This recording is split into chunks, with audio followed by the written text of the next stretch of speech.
नमस्कार साथियों। सत्य धर्म, सत्य धर्म, सत्य धर्म, सत्य धर्म। जय महाकाल, जय महाकाली। साथियों, मैं आज आपको एक महिषासुर के जन्म की कथा बताऊंगा, छोटी सी। साथियों, एक असुर था धनु, जिसकी दो पुत्र हुए, करम और रम। ये दोनों बड़े बलशाली थे, दोनों बड़े बलशाली थे। दोनों एक और एक दो नहीं थे, एक पर एक 11 थे, एक पर एक 11 थे। इतना बलशाली थे दोनों। दोनों ने बहुत तप किए, पेड़ में लटक कर, पहाड़ में चढ़कर बहुत तप किए दोनों ने। फिर एक दिन ये दोनों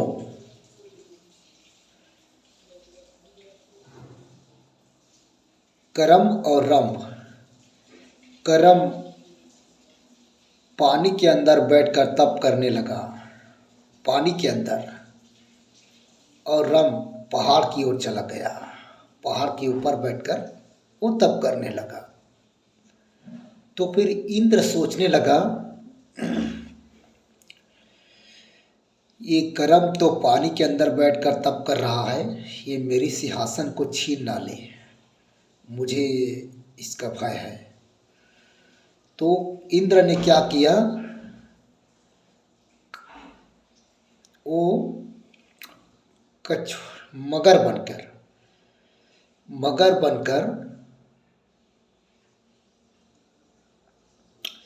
पानी के अंदर जाकर करम को पकड़कर घसीट के पानी के अंदर ले जाकर, और दूर ले जाकर, पानी के अंदर दूर ले जाकर उसके पेट को फाड़ दिया।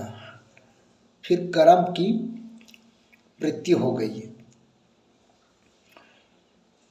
और उधर रम को पता चला, रम को पता चला कि इंद्र ने मगर बनकर मेरे भाई करम को मार दिया। तो उसका गुस्सा बहुत आया, वो आग बबूला हो गया गुस्सा में, और सोचने लगा, मैं अपने भाई का बदला लूँगा इन देवताओं से, और इनको सबक सिखाऊंगा, ऐसे करके सोचने लगा।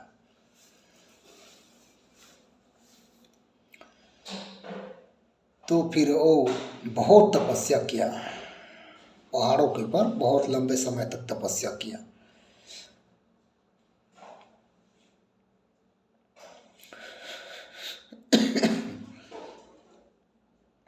ब्रह्मा जी तो प्रकट नहीं हुए,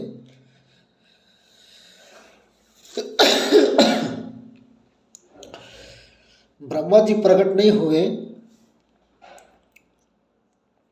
तो ये एक हाथ से तलवार लिया और एक हाथ से अपने सिर के बाल को पकड़ा और अग्नि जलाया, और उसी में अपने सिर को काट के डालने की जैसे कोशिश किया, वैसे अग्निदेव प्रकट हो गए। अरे भैया, मरो मत, मरो मत, तुम तो वीर हो, तुम तो साहसी हो, तुम मरते क्यों हो, मरो मत, मरो मत, ऐसे बोले। तो फिर क्या चाहिए, बोलो बोलो, क्या चाहिए, बोलो, वैसे बोलते हैं। तो रम बोलता है, रम बोलता है, मेरे को ऐसा पुत्र चाहिए जो देवताओं के नाक पर नकेल डाल सके, तीनों लोकों में विजय प्राप्त करे और उसकी मृत्यु न हो। अग्निदेव बोलते हैं, देखो भाई, जन्म जिसका होता है उसको तो मृत्यु जरूरी है। हाँ, तुमको ऐसा पुत्र दे सकते हैं जिस जो देवताओं के नागों पे नकेल डाल सके और तीनों लोकों में विजय प्राप्त कर सके।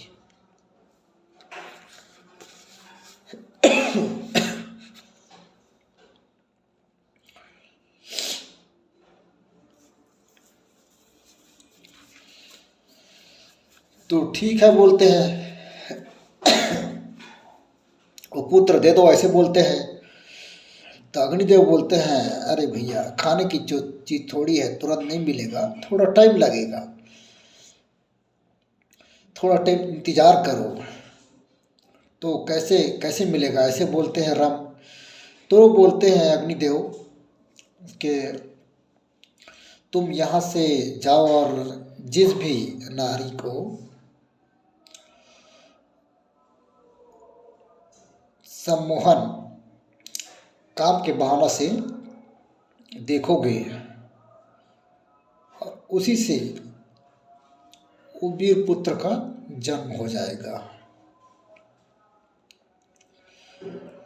फिर तथास्तु करके अग्निदेव प्रकट अंतर ध्यान हो जाते हैं। फिर इधर राम चलने लगता है अपने घर की ओर। तो रास्ते में एक महिषी मिल जाता है और महिषी के ऊपर ये मुग्ध हो जाते हैं, मोहित हो जाते हैं। तो और महिषी को फिर पत्नी के रूप में स्वीकार कर लेते हैं और महिषी भी राम को पत्नी के रूप में स्वीकार कर लेते हैं। फिर ये एक साथ रहने लगते हैं और ये पातालपुरी की ओर चले चले जाते हैं दोनों। पातालपुरी की ओर चले जाते हैं दोनों। तो उधर एक ऐसा हुआ कि खूंखार भरता हुआ कोई महिषा खूंखार भरता हुआ कोई महिषा महिषी के पीछे दौड़ा। तो उसी समय रंभ ने तलवार लेकर उस महिष को मारने के लिए दौड़ा। दोनों में बहुत युद्ध हुआ, बहुत लड़ाई हुआ। तो फिर अंत में महिष ने ऐसा युद्ध का कौतूहल दिखाया कि रंभ के पेट में अपना सिंह गाड़े और रंभ की वहीं पर मृत्यु हो गई। रंभ की वहीं पर मृत्यु हो गई और ये महिषा महिषी के पीछे लग लिया, दौड़ाने लगा उसको। महिषी फिर भागते भागते भागते भागते भागते भागते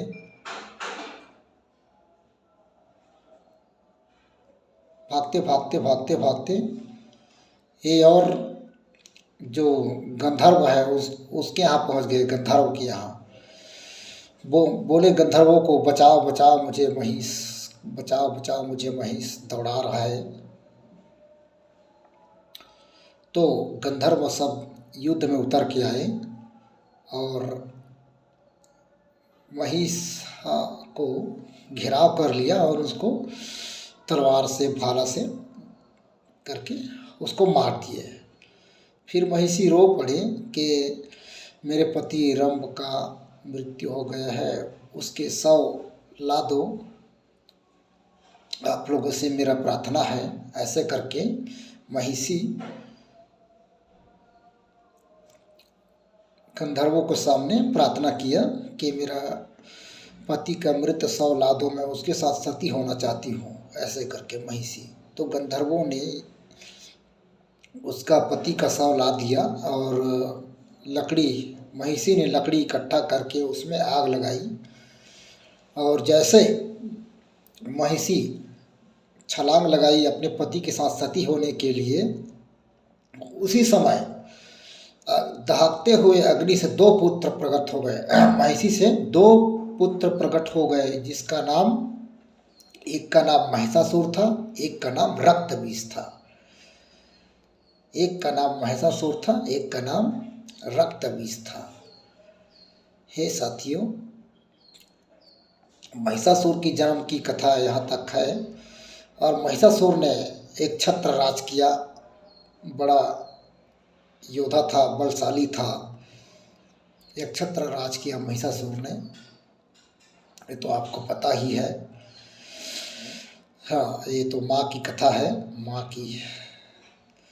हाँ साथियों, और हमारा मूल उद्देश्य है साथियों कि हम भारत को एक परिवार की तरह बनाएंगे। भारत हमारा स्वाभिमान है, भारत हमारा अभिमान है। हम जाति, धर्म, संप्रदाय के नाम से ना लड़े, मंदिर मस्जिद के नाम से ना लड़े, राजनीति, दंगे फसाद, राजनीति के नाम पर दंगे फसाद न करें। हम भारत को एक शांतिपूर्ण आदर्श परिवार के रूप में बनाना है। हम सब मानव भाई भाई हैं और भाई की तरह रहना है। हमें अपने धर्मों से ऊपर उठकर आना है और एक सत्य धर्म का स्थापना करना है। यह अपना मूल उद्देश्य है साथियों। साथियों नमस्कार, जय भारत, जय हिंद।